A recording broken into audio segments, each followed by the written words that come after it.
बढ़ते हैं हमारे नेक्स्ट क्वेश्चन के तरफ। क्या दिया हुआ है हमारे क्वेश्चन में वो देखिए बेटा, कि वैल्यूज जो है, द वैल्यू ऑफ किसकी 111 MC1 फिर जो भी है वो कॉम्बिनेशन दिया हुआ, ठीक है। और ये कॉम्बिनेशंस की जो वैल्यू है ये किसके साथ इक्वालिटी करेंगे वो हमारा सवाल। अभी सबसे पहले दिया हुआ मैट्रिक्स जैसे का वैसा लिख लिया, फर्स्ट 1 1 1 ये फर्स्ट हुआ। सेकंड में जो वैल्यूज है थोड़ा सा हम लोग लंबा खींचेंगे इसको, 1 1 1 ये डिटर्मिनेंट हुआ। फिर सेकंड रो के लिए वैल्यू देखो क्या है, MC1। हमारा रूल कहता है कि combination of M with 1 it becomes a M, यानी यहाँ पे ये क्या हुआ तो M हुआ। फिर नेक्स्ट के लिए क्या हुआ तो M+1 हुआ, और नेक्स्ट के लिए क्या हुआ तो M+2 हुआ। हो गए ऐसे वैल्यूज। अभी इन्हीं वैल्यूज के साथ सेकंड में चलो, MC2 समझ बेटा, ये PQR ये ऐसा हुआ ना आपको, 5C2 कॉम्बिनेशन लेते आप फिर कम कम कराते आते, सेम वैसे देखो इसे क्या लिखोगे आप MC2। तो MC2 में हमारे पास एक नंबर और आगे जाएगा, यानी M उसमें से एक माइनस, सो M-1 और upon factorial 2 which is nothing but the 2। फिर M+1C2 लिखेंगे कैसे, M+1 एक से कम हुआ यानी M+1 -1 अपॉन 2, पर ये +1 -1 कट गया, यहाँ पे M और यहाँ पे बना अपॉन 2। फिर नेक्स्ट के तरफ जाएंगे, थर्ड इसमें हमारे पास क्या वैल्यू है तो M+2C2। फिर से दो बार चलना होगा हमें, कैसे चलेंगे हम लोग, M+2 and then M+2 -1 upon 2, यहाँ पे 2 - 1 1, यानी M+2 and here M+1 upon कितना तो अपॉन 2। चलो अभी सॉल्व करते। फिर सॉल्व करते समय सबसे पहले 1/2 को बाहर खींच सकते थे आप, तो 1/2 को बाहर ले लिया। कहाँ से 1/2 बाहर आया आपके पास तो थर्ड रो में से बाहर आया। कहाँ से आया बाहर, थर्ड रो में से। और जैसे ही 1/2 को हम लोगों ने बाहर ले लिए, बचे कुचे टर्म्स के साथ हमें निकालना पड़ा वैल्यू। ये पहला पैटर्न। या फिर अगर चाहते हो कि यहाँ पे हम लोग डायरेक्टली वैल्यूज निकाल ले तो वैसा भी निकाल सकते। फर्स्ट हो गया, फिर वैल्यूज दे दो हमारे पास के वैल्यूज क्या, तो वैल्यूज फाइंड आउट कर लेते। और वैल्यूज के लिए हमारे पास दुनिया भर के ऑप्शंस अवेलेबल है, या तो ट्रांसफॉर्मेशन करो या फिर आप लगे हाथ डायरेक्टली वैल्यूज देखो तुम्हें क्या कन्वीनियंट लगता है अकॉर्डिंगली। चलो बेटा, अगर मैं बोलूं कि C2 changes to C2 - C1, यानी मुझे चेंज करना है किसे तो C2 को। फर्स्ट को हिला रही क्या मैं, तो बिल्कुल भी नहीं। It means 1 M in a bracket M+1 और अपॉन कितना तो अपॉन 2। फिर सेकंड में जो चेंज जो हो रहे वो चेंज हमें निकालना है बेटा। यहां से देखिए C2 में से C1 को माइनस किया तो 1 - 1 0, उसके बाद M+1 -M plus M -N get cancel, कितना बचा तो 1। और उसके बाद जो नेक्स्ट टर्म है हमारी वो कैसी है तो M+1 upon 2 into M minus M-1 upon 2। मैंने अभी 2 मिनट के पहले भी आपको बताया कि आप जितना चाहे उतना पॉसिबिलिटीज को लेके चलो, डायरेक्ट करो या फिर M2 बाहर निकालो, कोई दिक्कत नहीं बेटा, कोई आप जो चाहे वो करा सकते हो ना। देखो यहां से मैंने M/2 बाहर निकाला, जैसे ही मैंने M/2 बाहर निकाल लिया मेरे पास पहली टर्म बची M+1 और मेरे पास सेकंड टर्म क्या बची तो M-1 लिखूंगी कैसे, -1 + 1, फिर M गेट कैंसल बन गया ये। और ये 1 + 1 2, ये यहाँ के 2 के साथ कैंसल हुआ, यानी यहाँ पे सिंपली वैल्यू कितनी रही, तो m रही। और आगे बढ़ते हैं हम लोग, फिर नेक्स्ट और एक चेंजेस ही करा ले। देखो अभी तुमको कन्वीनियंट जा रहा क्या वो देख ले। फिर लगे हाथ ये करा लेते कि C3 changes to C3 - C1, यानी 1 - 1 ये हो गया 0। फिर m + 2 ये हुआ m + 2, इसमें से -C1 + m - m get cancel, बचे कितने, तो 2 बचे। और उसके बाद C3 में क्या है हमारे पास, m + 2 सेकंड ब्रैकेट m + 1 और यहाँ पे अपॉन है 2, इसमें से माइनस करा रहे बेटा मेरे m in bracket m - 1 upon 2। अभी सोचने की बात है, बाहर तो हुआ 1/2, बाहर कौन हुआ 1/2, इन्हें सॉल्व करो, m × m m², नाउ ये बना प्लस थ्राइस m प्लस कितना, तो 2, ये m × m with the minus sign -m² and then this is -m, plus m² -m² get cancel, क्या बचा रे, सोचो 3m - m 2m, फिर ये प्लस कितना 2, 1/2 बाहर है, ब्रैकेट में से बाहर किसे निकाल लिए 2 को, ब्रैकेट में क्या रहा m + 1, ये 2 गेट कैंसल, यहाँ पे कितना, तो m + 1। अभी इन्हीं वैल्यूज के साथ हम लोग सॉल्व करते हैं। हमारा फर्स्ट एलिमेंट कितना है बेटा, तो 1 है। फिर एलिमिनेट करो रो एंड कॉलम को, जो बचा उन्हें क्रॉस करो, यानी m + 1 और माइनस कितना, तो -2m। नेक्स्ट एलिमेंट 0, फिर नेक्स्ट एलिमेंट 0, कुछ काम का नहीं रहा। अभी देखो क्या क्या वैल्यूज हमारे पास बचे हुए हैं, accordingly we get our answer. और हमारे पास जो टर्म्स है उनके डिटर्मिनेंट की वैल्यू निकालने के बाद we get our required answer. Similarly question number 5, देखो फाइनल आंसर आपने टिक करना है, मैंने हिंट दे दी इसके लिए। सिमिलरली अल्फा बीटा गामा, क्या है अल्फा बीटा गामा, रूट्स है किसके, तो पॉलिनोमियल के। पॉलिनोमियल की डिग्री कितनी है, तो पॉलिनोमियल की डिग्री 3 है।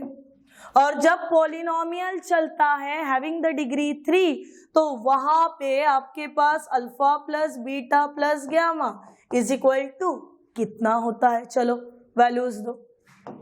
ax³ + ax² + b, कौन मिसिंग है, तो x वाली टर्म। लिख कैसे सकते, x³ + ax² + 0x + b and this value is equal to how much, तो 0। चलो एक एक वैल्यूज दो बेटा। Alpha + beta + gamma that is equal to minus coefficient of, किसका कोइफिशिएंट दिया जाता है, x² a upon coefficient of x³, answer become minus है। फिर नेक्स्ट टर्म आती हमारे पास अल्फा × बीटा × गामा, क्या कांस्टेंट कितना है, b upon 1, it's a b। फिर नेक्स्ट क्या आता है, नेक्स्ट आता है alpha beta + beta gamma + gamma alpha which is minus coefficient of x कितना है, 0, तो नो मैटर, टर्म ही क्या हो गई, 0 हो गई।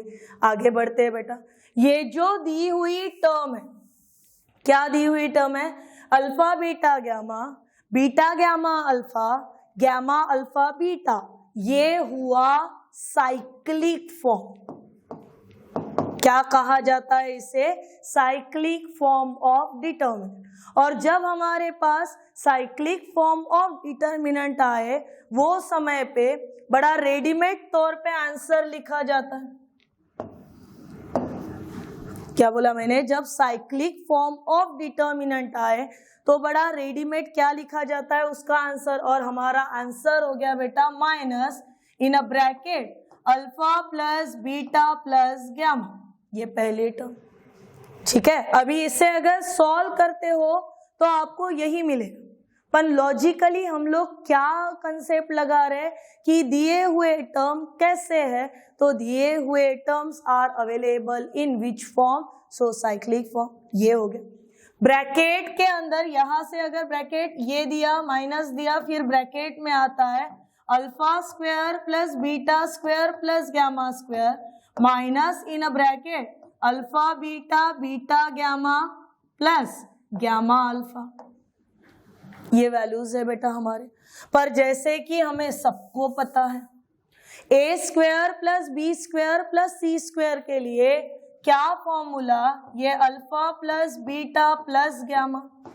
फिर ब्रैकेट में चलो इसे लिख सकते हैं alpha plus beta plus gamma and whole square लिखा सकते हैं। A square plus B square plus C square, इतनी टर्म होने के बाद इसमें से माइनस कौन आएगा, twice alpha beta beta gamma plus gamma alpha, और जो जैसा है वैसा, that is alpha beta beta gamma plus gamma alpha. Values दो बेटा, minus alpha plus beta plus gamma in a bracket, क्या है ब्रैकेट में, तो alpha plus beta plus gamma and it's square हो रहा -2 -1 मिला के बन गए -3 in a bracket alpha beta plus beta gamma plus gamma alpha. Values थे बेटा हमारे पास, minus alpha plus beta plus gamma की वैल्यू थी -a और ये बना -a का स्क्वायर, क्योंकि ये वैल्यू तो 0 ही थी हमारी। Now minus minus plus a square, तो which gives us the answer a cube, which is in our option number C. बढ़ते हैं नेक्स्ट के तरफ। टर्म्स कैसे दिए हुए हैं, तो बोल रहा terms are in the form of A B X plus B, B C B X plus C, A X plus B B X plus C. अभी क्या सोच सकते हो आप कि अगर C3 को चेंज करो, कैसा चेंज होगा C3, तो C3 के पास ax प्लस बी है ना। इसका मतलब मैं इसे मल्टीप्लाई करा सकती हूँ किससे, तो x से, किसे, C1 को, और उसमें से माइनस करा सकती हूँ मैं C2, ये पहला। या फिर अगर मुझे C1 C2 थोड़ा अजब गजब लग रहा, तो मेरे पास दूसरी पॉसिबिलिटी ऐसे है कि मैं R3 को चेंज करूंगी, R3 के साथ माइनस लगाऊंगी, फिर R1 को चेंज करूंगी, पर R1 को मल्टीप्लाई किससे करूंगी, x से करूंगी, और फिर उसमें से माइनस मुझे b होना है, मैं इसका मतलब मैंने -R2 किया। देखो बेटा डिटर्मिनेंट क्या बन के उभर गया। पहले जो हमारे पास टर्म है वो एज इट इज, इसका मतलब a b ax plus b, उसके बाद b c और यहाँ पे bx प्लस c हो गए टर्म्स। फिर थर्ड में चलो, थर्ड में हमारे पास क्या है, ax प्लस b है, माइनस R1 को हम लोग यानी a को मल्टीप्लाई कर रहे हैं x से, और minus b plus ax minus x plus b minus b get cancel, बचा कितना, तो 0। और आगे चलिए, सेकंड एलिमेंट हमारा है bx प्लस c, माइनस करो x के साथ R1 यानी bx माइनस c, फिर से ये काट चाट हो गए, बचा कितना, तो 0। अभी थर्ड के लिए चलो, थर्ड में हमारे पास R3 में कौन है, तो 0 है, माइनस बाहर ले लिया बेटा, R1 को मल्टीप्लाई करना है x से यानी x ax प्लस b, और फिर plus bx plus c। Values देखो क्या आ सकती है, माइनस जैसे का वैसा ax square plus bx plus c, जो कि क्वाड्रेटिक वाला फॉर्म दे रहा हमें। कैसे बन रहा है यहाँ पे, ax स्क्वायर पर माइनस के साथ, ax स्क्वायर, उसके बाद plus twice bx and plus c, और हमें बोला गया है कि इसकी वैल्यू कितनी है, तो इज इक्वल टू 0, और वैल्यू जब इज इक्वल टू 0 है, इसका मतलब अभी सॉल्व करना बनता है। सबसे पहला ए है, चलो क्रॉस करते हैं। ए लिखने के बाद first row first column multiplication करा लिया बेटा मैंने, तो मेरे पास टर्म देखो क्या आ गए, C in a bracket A X square plus twice B X plus C minus कितना, तो 0, ब्रैकेट कंप्लीट। पहली टर्म निपट के हो गई। उसके बाद plus B in a bracket क्या है, फिर से eliminate the row and column, so minus b in a bracket ax square plus twice bx plus c हो गया ये। उसके बाद यहाँ पे क्रॉस करोगे फिर से 0 ही आना है, and plus ax plus b, ठीक है, वो 0 इंटू 0, 0 इंटू 0, 0, और all values is equal to कितनी है, 0। देखो अभी सोचोगे क्या, तो आपके पास टर्म में से क्या कुछ कॉमन निकल रहा, ये ब्रैकेट दोनों के पास है, ये तो पूरा 0 ही हो गया, यानी ax square plus twice bx plus c इतना बाहर रखें, फिर जो बचा उन्हें पकड़ो। यहाँ पे देखो माइनस, चाहो तो माइनस भी बाहर ले लो, a इंटू सी ये हुआ ac, माइनस बाहर निकाला हुआ यानी यहाँ पे हुआ b square, and this value is equal to कितना, तो इज इक्वल टू 0। आगे बढ़िए बेटा, फर्स्ट टर्म ये क्वाड्रेटिक है, हो सकती है, दूसरा term B square minus A C is equal to 0, so B square is equal to A C, that is B is equal to under root of A C. और ये condition जब satisfy होती है तो टर्म्स कैसे रहते, are in geometric progression. Now move to the next question. Next question की तरफ बढ़ते हैं बेटा। देखिए, if a1 a2 a3 up to the how many terms and terms कैसे है, so they are in the GP. अगर terms are in the GP है, इसका मतलब हुआ एक कम एक ज्यादा ऐसे टर्म्स। सो हमारे पास an, उसके बाद an प्लस 1 और उसके बाद an प्लस 2 कैसे हुए, आर इन जीपी। और जब terms are in the GP रहते तो हम कंडीशन क्या बना लेते, B square is equal to A into C, ये हमारी कंडीशन। अभी हमारा बी कौन है यहाँ पे, तो A N plus 1 at square is equal to A N into A N plus 2, ऐसे टर्म हो गई।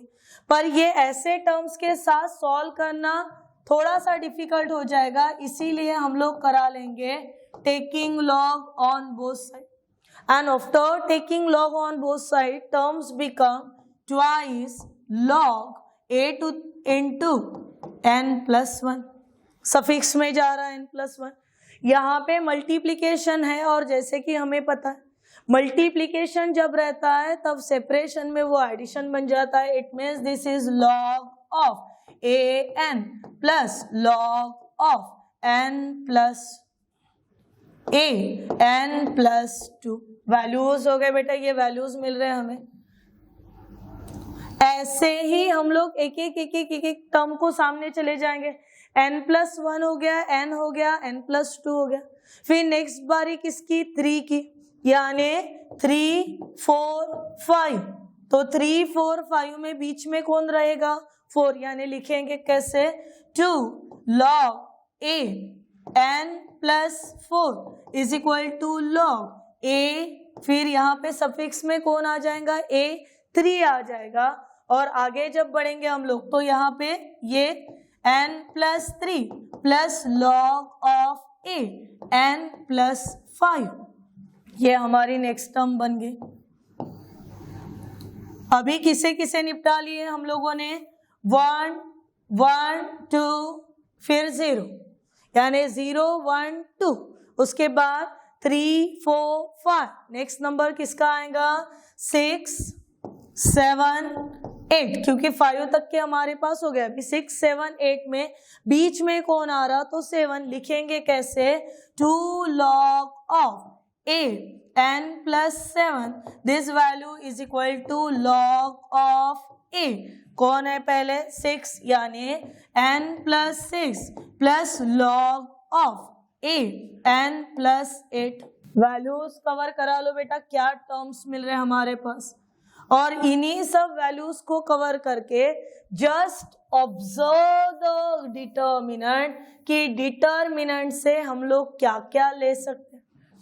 तो डिटर्मिनेंट को अगर ऑब्जर्व करा ले तो देखो हमारे को पहली टर्म होनी ए एन, फिर log of a N plus 1 पहली टर्म होनी, दूसरी टर्म हमें log of a N plus 3, फिर log of a N plus 5 next term है हमारे पास, उसके बाद log of n plus 6 n plus 7 next term है हमारे पास। तो एक एक टर्म के ऑपरेशन वाइज जाएंगे।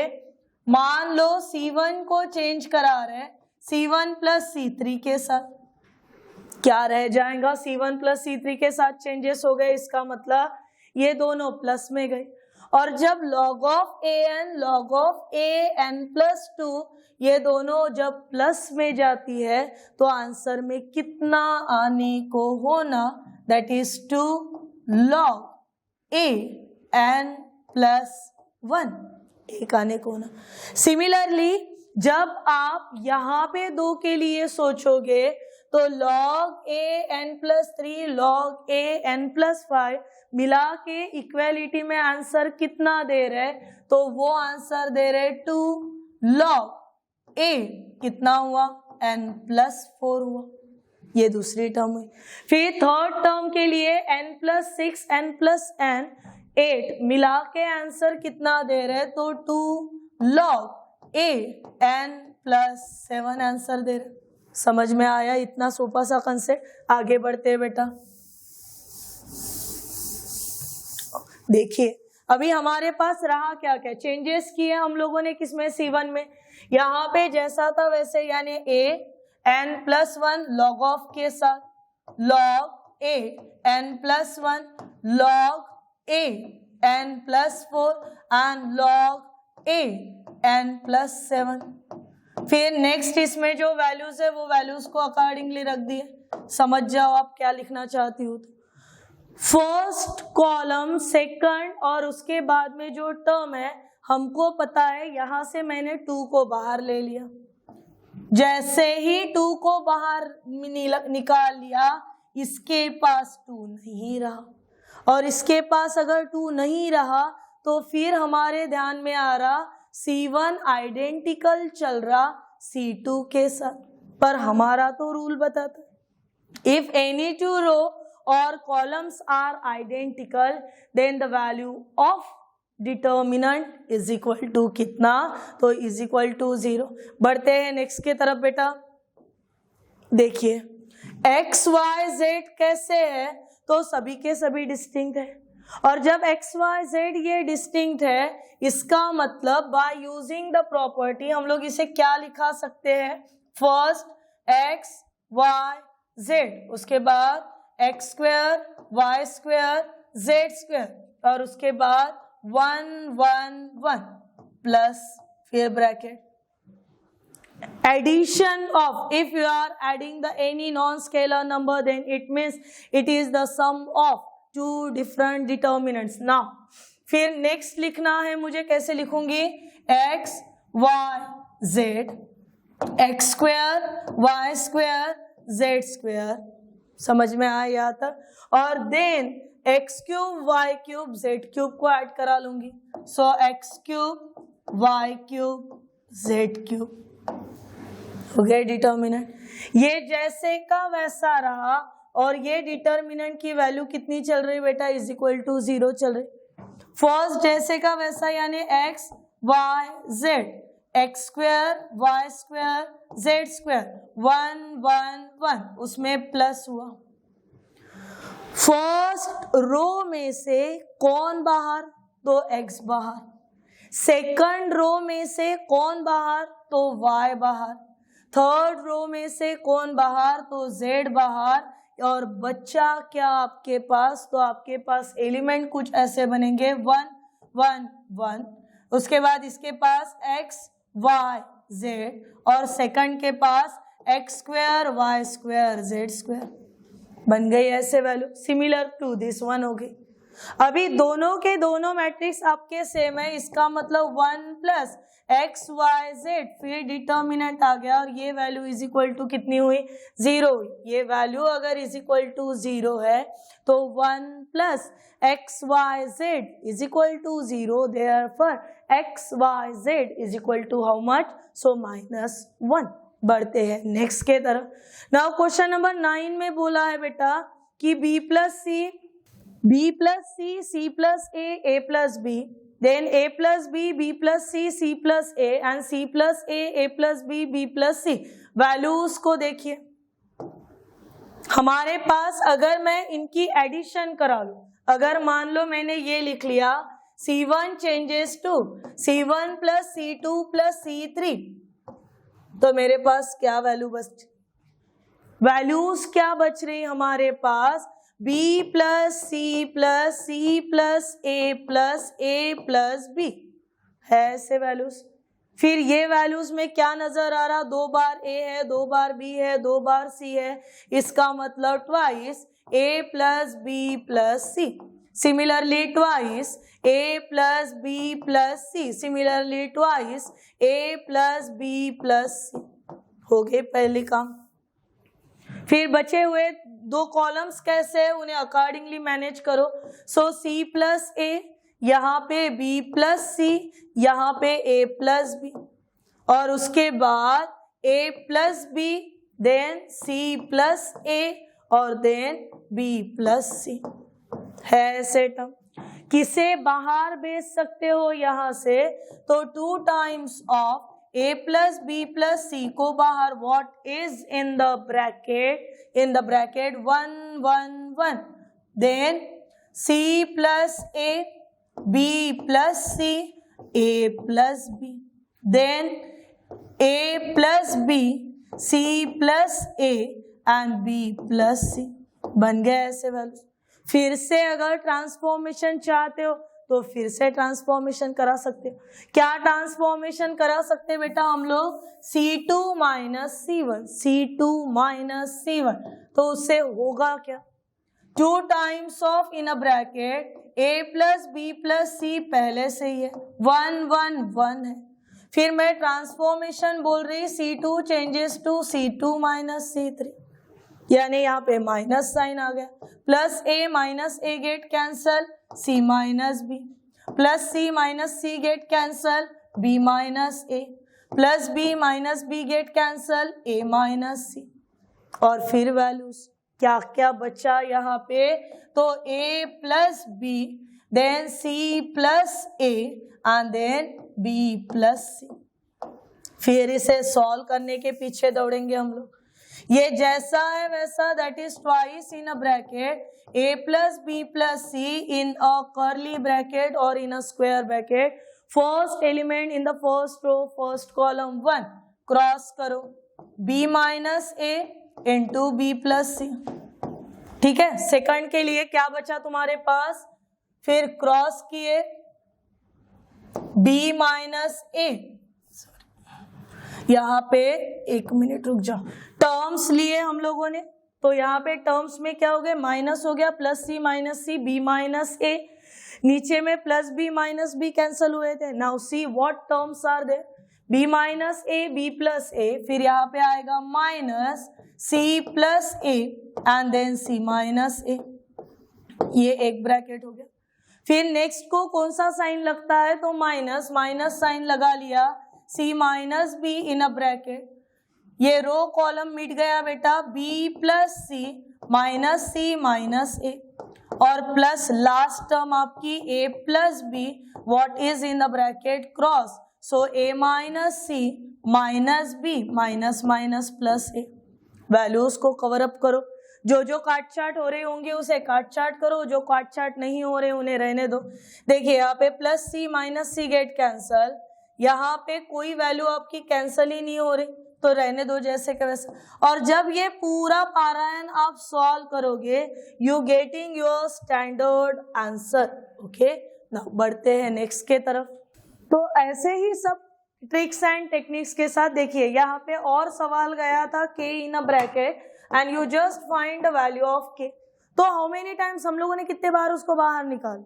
और इसी तरीके से इन्हीं सब प्यारे प्यारे छोटे छोटे क्वेश्चंस के साथ, ऐसे ही ट्रिक्स एंड टेक्निक्स के साथ हम लोग आगे बढ़ेंगे इन द नेक्स्ट वीडियो। पर तब तक के लिए आपको all the basics, all the synopsis सभी बहुत ही अच्छे से करके रखना, ठीक है बेटा। नाउ इसमें भी अगर कोई डाउट, कोई डिफिकल्टी, कोई भी अगर क्वेरीज आती है, then ask me on the group and tomorrow we will going to start next question. Thank you.